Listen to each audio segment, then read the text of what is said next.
when we try to refresh this Power Query, we get a message here that's saying is an overflow error. If we go check what it is, you'll see it's not particularly informative, just tells us there's an overflow error.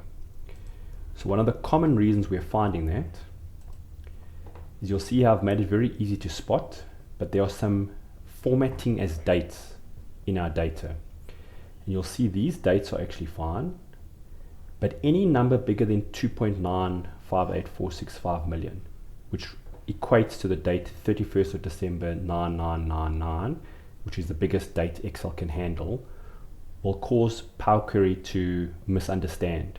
And because for some reason occasionally tables seem to format some numbers as dates, if that happens and there's a number bigger than that, you potentially have the overflow error. So one of the easiest ways to look in your table, just click on it, and if you see something like this, it implies that there's some dates, and this one here is just telling you that Excel is trying to format it as a date, but it's just too big given the date constraints. So you need to just change the formatting here. So if I went in here, I just made it more recognizable, and when we come here we can say refresh, and now it handles it fine.